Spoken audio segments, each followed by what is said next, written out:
Welcome to Big Blend Radio Success Express show. Today we welcome Robin Merle. She is the author of Involuntary Exit, a women's guide to thriving after being fired. And you can go to her website, theprofessionalguide.com, because you know what? Hey, no one wants to be fired, but it happens. No. And sometimes I think women get fired for opening their mouths when they shouldn't, or saying what they want. So welcome, Robin. How are you? You're welcome to open your mouth. Oh, well, Here. thank you. Thank you, Lisa. Thank you, Nancy. I am just thrilled to be here. Thanks for having me. You know, I don't believe anyone has talked about being fired unless we're talking with Ward Heinrichs, our employment attorney on the show. So, you know, we never, you know, before we started recording this, I was saying, well, this kind of the dirty topic that no one wants to talk Right. about. I have a friend who is a business coach, and she got divorced and got into business coach because she's also a therapist. And so it was combining those things, but she never handled the money aspect.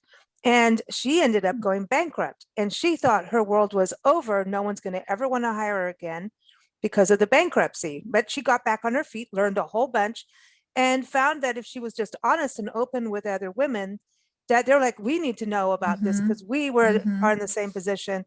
And so she's actually been able to rebuild her business and thrive. So I kind of felt like, you know, going through your book, that it's kind of a similar position for a woman getting fired, that absolute horror. Yes, that and that's exactly right. And the arc that you just illustrated for your friend was the arc that, even though it related to their jobs, not their divorce, but when I was writing Involuntary Exit, I found that every woman I spoke to had followed a sort of an emotional path that eventually led to resilience, which is the best part, and a happy ending for your story. But getting fired is a topic that people don't speak about and women don't speak about. And I wrote this book before the pandemic. And when I was hearing from other women and interviewed them about things that they had told no one else, I don't think anybody had ever asked them how they felt and what they did in the immediacy of being fired, and how they came to get over it and become stronger from this. And every woman, it was sort of in whispered conversations, in dark cafes, in over wine. And one of the reasons was that there was an element of shame involved in this, that they were ashamed that they were fired. In many cases, in my Involuntary Exit, talked with a lot of senior level women at executive positions where they were doing good jobs. Most of them were not fired for performance. They were let go because there was a change in direction, a new CEO, new leadership put in. Oh yeah, that's like reason. Some reason that they couldn't quite reconcile with what had happened to them. And when you're at a senior level in an organization, you are used to being in control, and you're used to helping people. People come to you for favors. You help people get ahead. You're in a position of authority. And when you're suddenly let go, and you can't really figure it out, because some of these women had gotten promotions and bonuses, and suddenly that was it. They were out. And the biggest loss to them, the biggest shock, was their identity. Because I talk about these women, and I'm one myself, loyalists. We work very hard, 24/7. You two work very hard at your business. We're constantly pushing forward. We believe in the business. We believe in the mission. And every minute of our lives is sort of wrapped up. We're always thinking about the next step. Our lives are routinized by our jobs. When we're let go, the loss of identity is like a crash, a sudden crash to the ground. And it's, who are we? Who are we? It's really, the structure goes away, you know? Exactly. You build your home life even around your work life, especially if you have children. You have to make all these arrangements. So this is taken care of at that time, and somebody needs to pick the kid up from school and all these things. And you finally get it all working like clockwork, and boom, somebody pulls a rug out from under you. Mm. And I think That's it's right. so much to handle because it's far more than being fired. It's now you've got to recreate everything that you spent years creating. It's big. That's very, very insightful, Nancy. And a lot of the times, the women that I spoke with, and I spoke to women in not all industries, but a good sampling of industries, financial services, communications, the arts, the nonprofit world, mainly probably in their 40s to 60s. You know, they had attained a certain level of authority and of power. And they had also, in many cases, neglected to form a network outside of their company. Oh, So if they had worked 13, 20, 30 years at a company, they were the cat's meow inside the walls of that company, but outside, people didn't know them for all they had Wow. accomplished. And one woman Wow. said, I drove off the parking lot, was driving home, pulled over, and just bawled my eyes out. mhm. I was lost. What just happened? What just happened? Yeah. And had to really recreate, exactly as you said, Mm. her world and who she was outside of that company. I think Yeah. that's important because, you know, like you're saying, being that loyalist, like you're 24/7.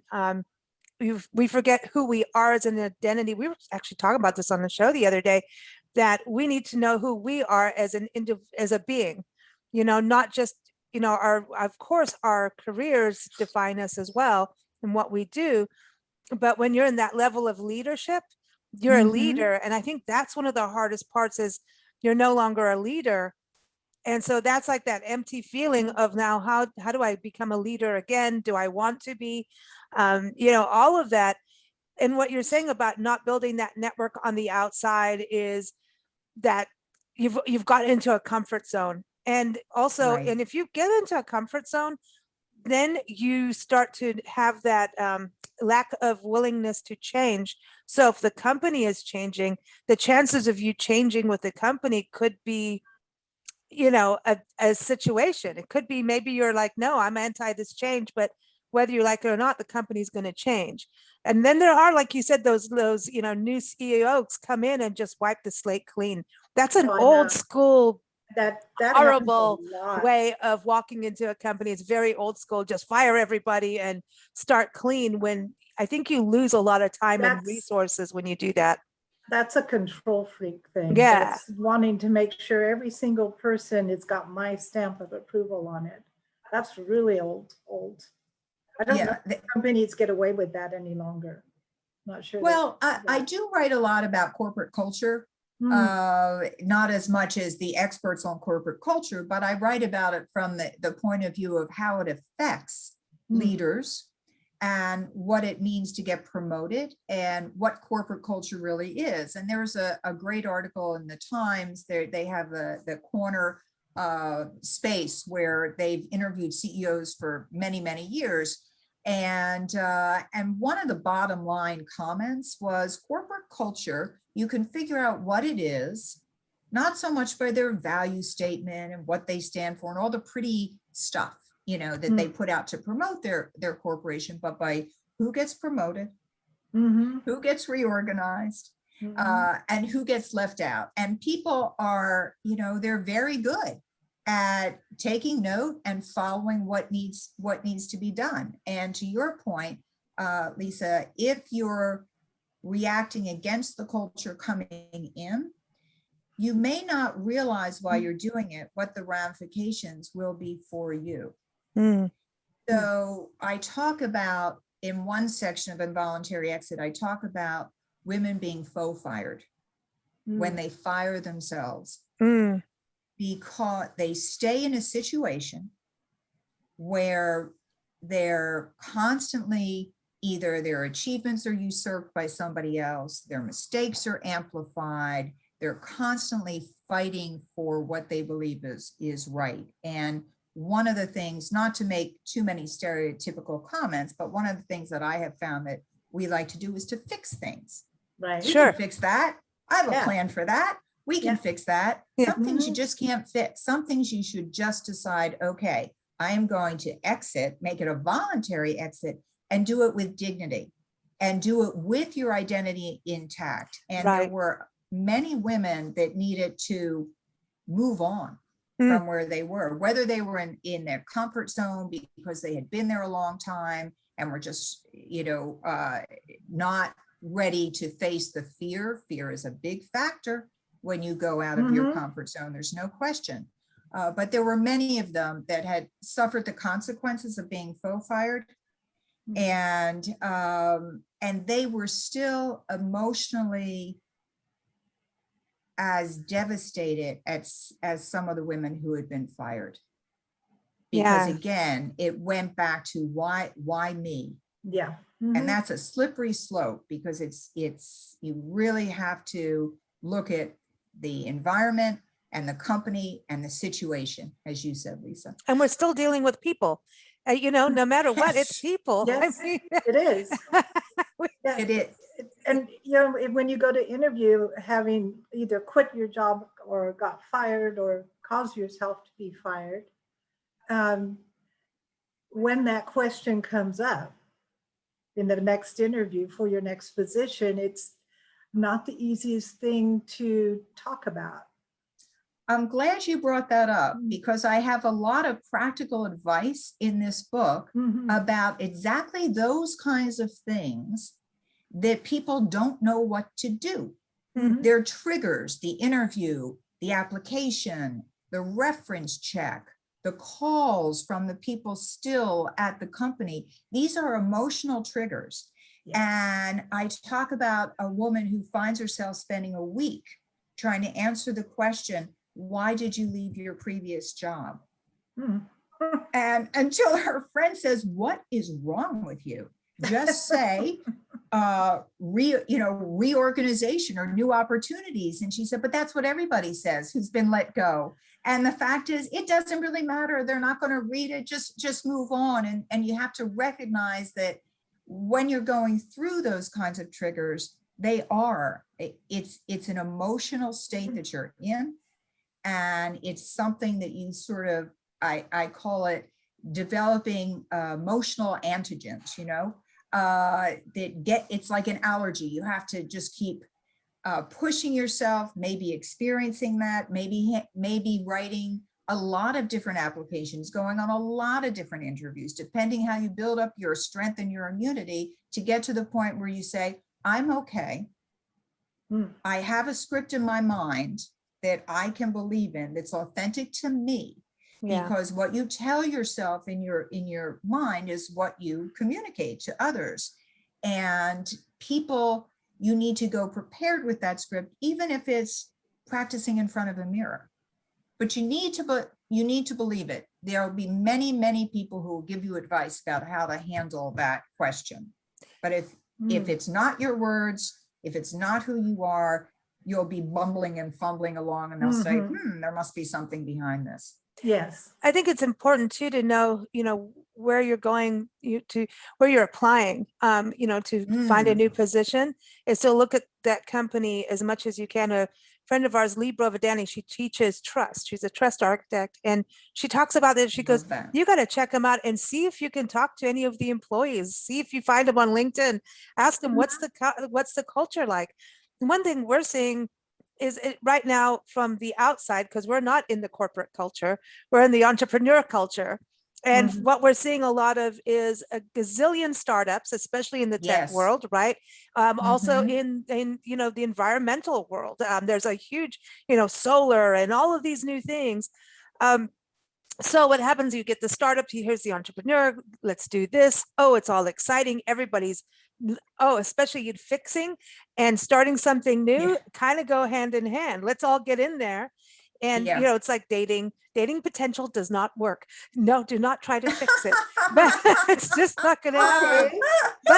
But you get excited and you go out, the company gets started, but there are serial startup people that they have that. It's like, I got this baby up and running and that's it. I'm done.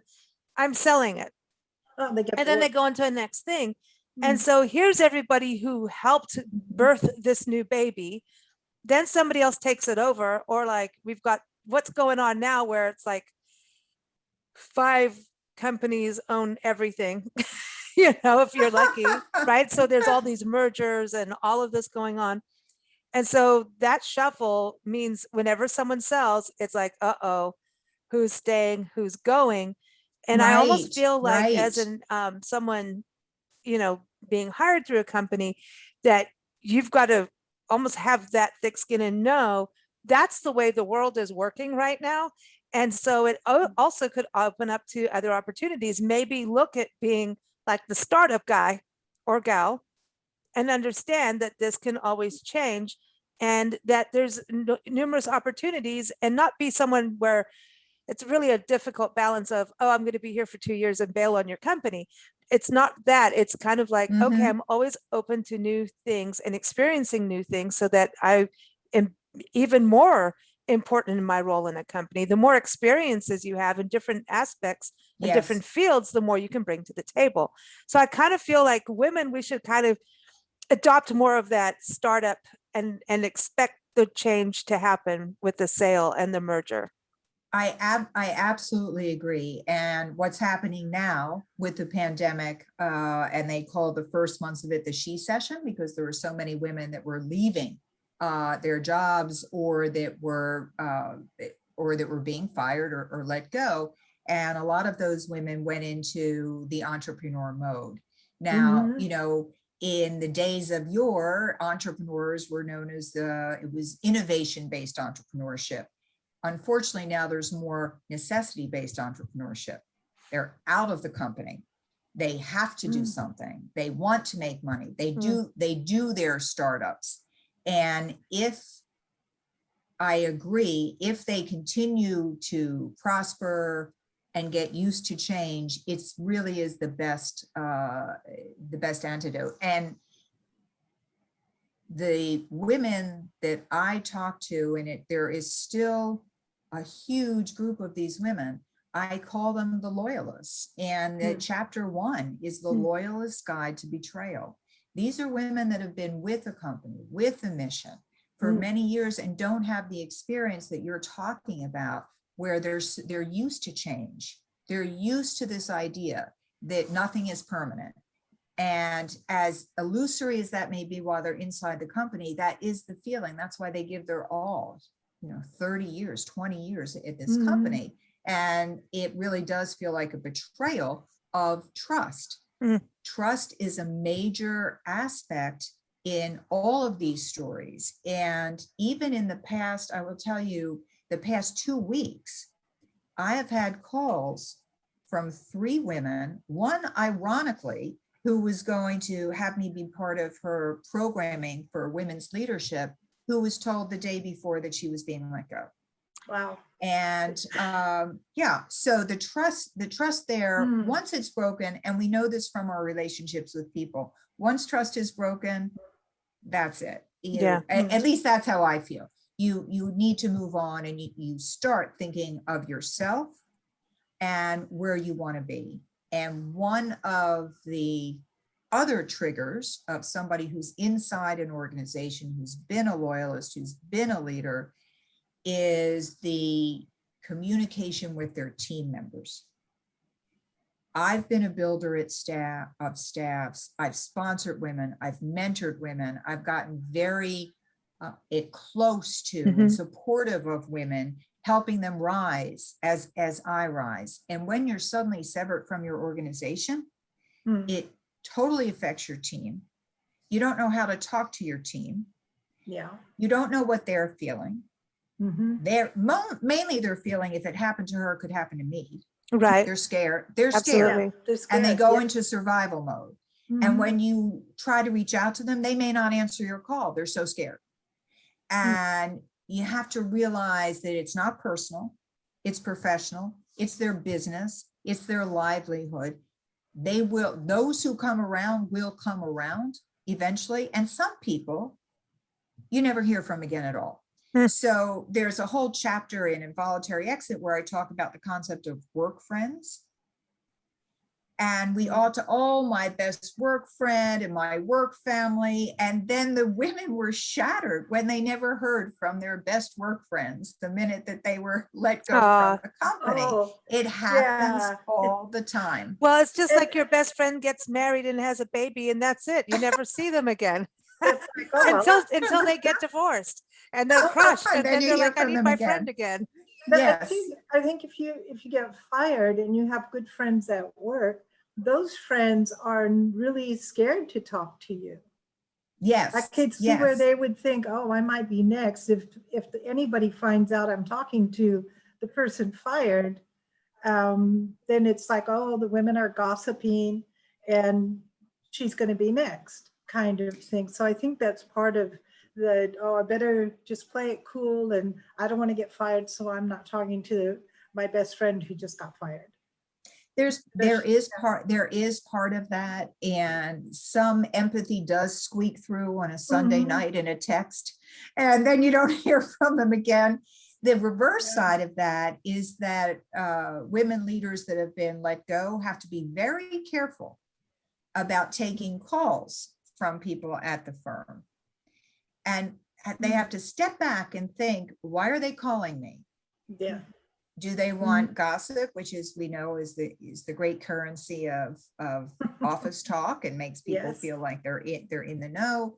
Do they want to complain to me? Are they looking for another job? What do they want from me? And be very, very careful. And my advice is, don't talk to someone if you're still in a state of anger, shame, distress, Mhm. anxiety, paranoia, all of those things. Don't even pick up the phone, because it won't reflect well back on you. I as you think go even, forward. unless you're really in a desperate spin financially, it's time go on a vacation or something for a bit, go on a sabbatical, Right. go hiking in a park.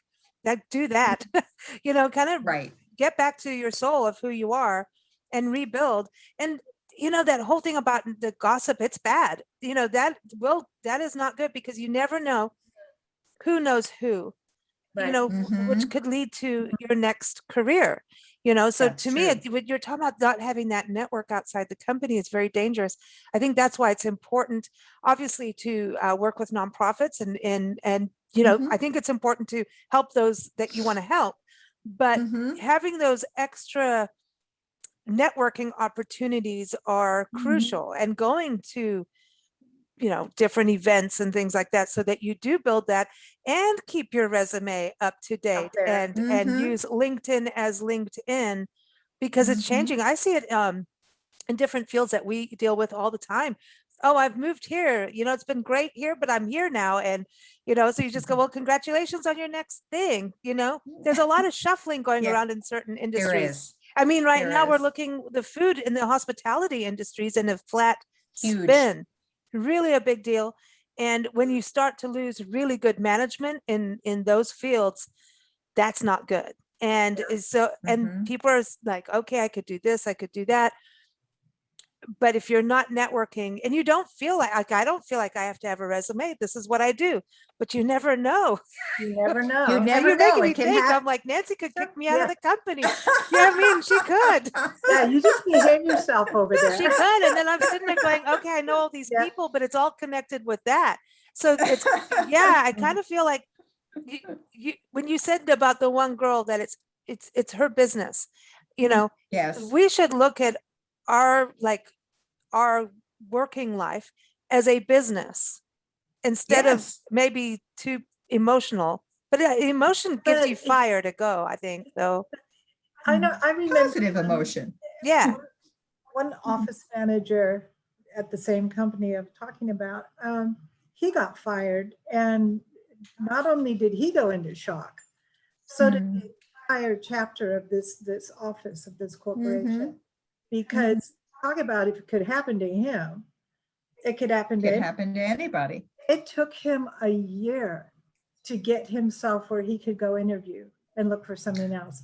You A know, whole year. He took it really hard. So sometimes, I know we assume women are more emotional, but I Mhm. think sometimes it really gets to the men more than it does women, because we're used to picking up pieces. It's true. And what I say is my advice holds true for men as well as women. It depends. I have a sense, I could be wrong, that women wrap their identities up more in their jobs in some ways than men, but I've also run into men, and I've also counseled men who have been let go. So I agree actually that it can take a long time to come back to yourself. And I want to amplify that point that Lisa made about taking time off to rediscover your soul. And that's what a lot of women did. And it's part of my best advice that I offer, is to step back and reflect before you just, run right to the next opportunity. And when I was networking with people that were new to me, and I worked whoever I knew to get to the next person and the next person, I remember this one man asked me this question I had not even considered. He said, well, do you want to do something new or replicate what you had? And I hadn't even thought about it. Yeah. And I said, oh, you're right. I guess I should just take time to really think about what my next step is. And another good friend said to me, because I'm like you said, you have emotion, it makes you move forward, it keeps you going. He said, don't confuse moving quickly with moving forward. Oh, Right. And that made me stop and say, oh, wait a minute. That's true. I'm just trying to get everything fixed and treat this as a blip, or do whatever I need to do to go forward. Just get it to fixed. gloss over it. We didn't see that happen. Yeah, and that resonates with so many of the women that I spoke with. But I'm finding now with the pandemic that it gives them, quote, cover. No one's expecting them in the office. They don't need to print some bogus business card that says, perfect person connector or whatever fun names that we come up for ourselves. They can actually sit back and think about things. And that's been, we talk about the silver lining of the pandemic. There aren't many, but that's been some of them, where they don't have to show up. They don't have to put on a public persona that everything is fine, because there's a lot of private turmoil going on. While they're trying to be the public person, the leader, the team leader, the good employee, the transition specialist, you name it.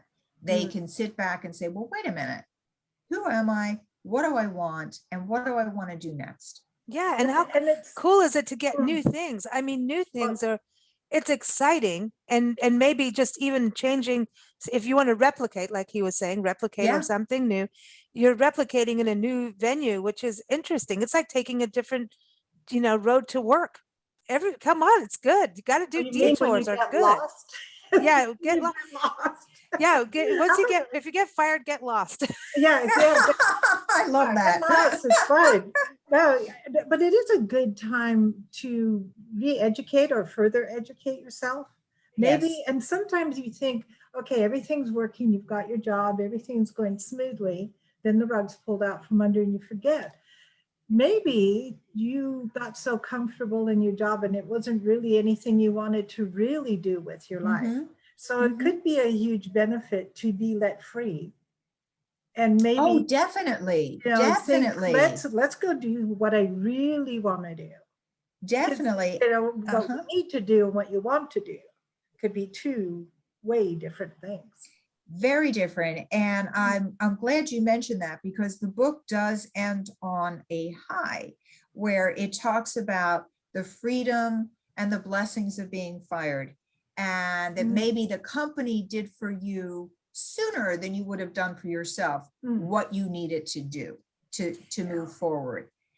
Yeah, everything happens for a reason.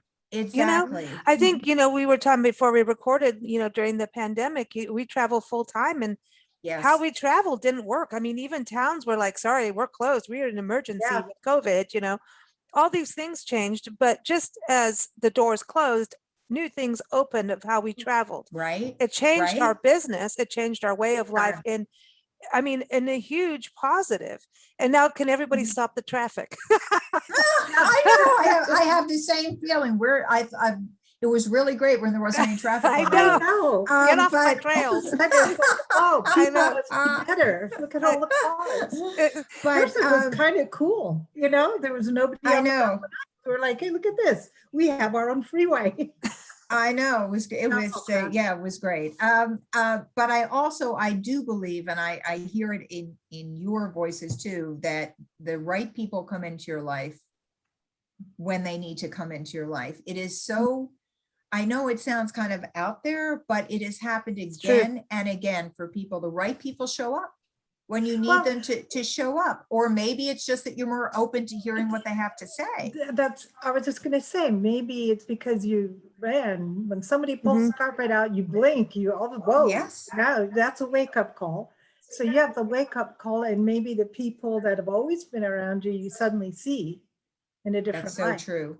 That is so true, because there are many what consultants or independent contractors that I knew, and I saw them as, oh, they're going to keep calling me for work and this kind of thing. But now I see them as entrepreneurs, Mhm. and I see the bravery in what they've done, in starting their own firms, in designing their lives around what they believe in.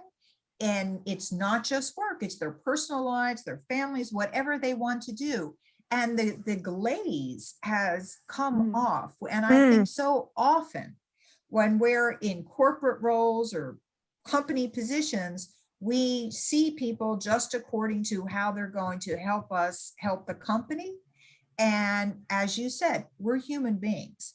And there was an article from, I think his name is Hubert Joly. He's a lecturer at Harvard, and he was a CEO who came in and turned around Best Buy by doing the opposite of what people thought should be done. He invested in people. He gave them raises. He listened to them. He treated them as human beings. And one of his quotes that I like is, in business, you want to be remembered as a human being and for how you treated human beings. That's so true and so important for this kind of situation. I just want to add that a business professional coach that I've worked with, his name is Bob Cooper, and he just finished the book.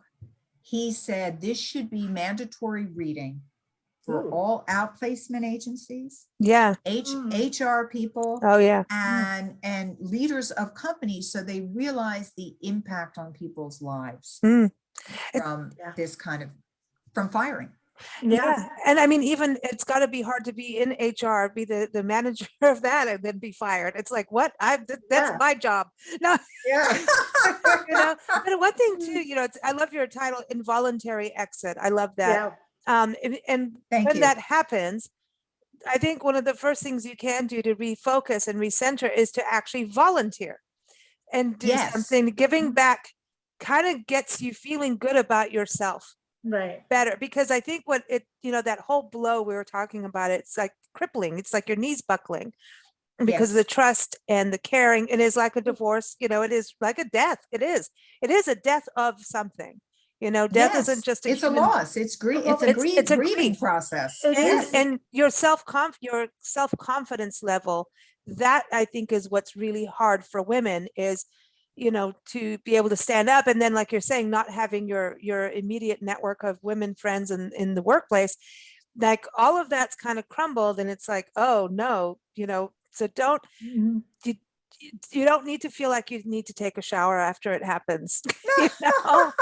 Oh, I don't know. I think a glass of wine and a nice soak in a hot tub and bubble bath sounds really good.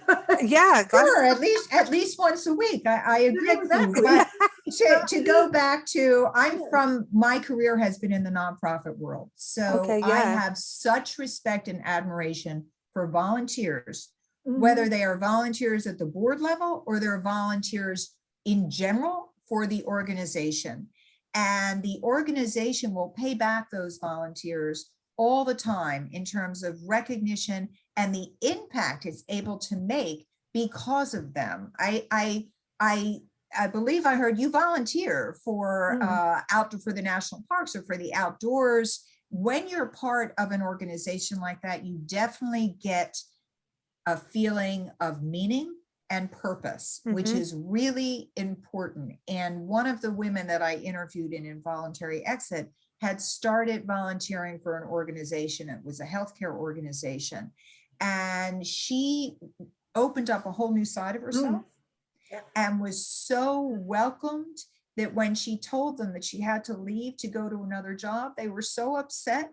They made a special award for her to thank her for everything that she had done. It's a wonderful, it's a wonderful next step to feeling as if you've been, as you said, you're down on your knees and you can't manage your way out of a trash bag, and you have no It makes you value get up whatsoever. get out of bed. You have Well, something. It makes you of get up off purpose. the floor. Yeah. Well, Absolutely. Yeah, it's a slap in the face, no matter how you look at it, being fired for whatever reason. But in the one place that I worked in, Lisa and I at one time worked for the same company in different shopping malls. And they just bounced you around wherever they wanted you to be bounced around too. So one day you live in this city, and then over 2 weeks you get to Jeez. move to this city over here. And so you weren't being fired, but the carpet kept being pulled out from underneath you. You know, it's like you were constantly moving and moving and moving. Of course, now look at us now. We're in control of where we move. You know? Kind of. It keeps changing. Yeah, but you know, it really all has to do with attitude. But there is that one thing when somebody fires you, you take it as the person is saying, I don't like you. I just don't like you. No matter how good you Or that you don't your have job. value for me anymore. I'm done with you. Bye. You know, it's really something that takes a lot of thought to get. I think it's a process to get through it. I think it's great that you've written a book about it, Right. because I mean, I don't see anything out there like this. And I think Yeah. especially, I know men go through it and have this, but I think women do need a lot of support. And I think it's really, we still need women to be paid like men get paid. And we're still fighting for these Exactly. things in the workforce, at Exactly. all levels. And so to me, we're still pushing and pushing and pushing. And we do need to have a network that is outside Absolutely. of work. We do need that other network. Mhm. It's really crucial, and have even like a mentor or a coach on the side. A life coach is good too, I think, to have someone that is Oh, yeah. aside, away from exactly what you're going through, Yeah. And I will tell you, and I know that you believe this because I've heard you talk about it in your previous shows, knowing that you're not alone, knowing that you have a community is really important for men or for women, but it's to know that this isn't a shameful thing, that people have gone through it and they've lived through it and they've come out even stronger. And I can tell you, one of the benefits of writing Involuntary Exit is I've been able to reach out to new networks, and I have discovered a whole layer of leadership institutes and women's programs and women interested in reinventing themselves and getting ahead and bonding with other women. It's been wonderful. And what I say in my book is that when it comes to networking, don't read articles that tell you you need to have 200 people that you call, and then your next year it has to be 100 people that you call. I call that volumizing. Like somebody to me.